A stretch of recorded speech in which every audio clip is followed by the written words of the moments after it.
Telangana MLC ఉప ఎన్నికల్లో Congress party చివరి నిమిషంలో అభ్యర్థులను మార్చింది. ఎమ్మెల్యేల కోటా కింద గెలిచిన ఎమ్మెల్సీలు కడియం శ్రీహరి, పాడి కౌశిక్ రెడ్డిలు ఇటీవల జరిగిన అసెంబ్లీ ఎన్నికల్లో ఎమ్మెల్యేలుగా గెలవడంతో ఆ రెండు ఎమ్మెల్సీ సీట్లు ఖాళీ అయ్యాయి. దీంతో ఈ రెండిటికి కేంద్ర ఎన్నికల కమిషన్ నోటిఫికేషన్ జారీ చేసింది. ఈ నెల 29న ఎన్నికలు జరగనున్నాయి. ఈ రోజు నుంచి నామినేషన్లు ప్రారంభమయ్యాయి. రేపటితో నామినేషన్లకు చివరి రోజు.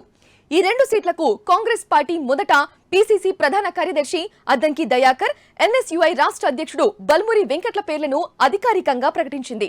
24 గంటలు గడవకుండానే మళ్లీ మార్పులు చేసింది. అద్దంకి దయాకర్ ను మార్చి ఆయన స్థానంలో PCC working president Mahesh Kumar Goud ను అభ్యర్థిగా ప్రకటించింది. అయితే రాత్రికి రాత్రే ఏం జరిగిందనేది తెలియదు. అద్దంకి ఎమ్మెల్సీ కాకుండా ఎవరైనా అడ్డుకున్నారా, లేక గవర్నర్ కోటాలో ఇస్తామని భరోసా ఇచ్చారా, లేక మరేదైనా కారణముందా అనేది తెలియాల్సి ఉంది.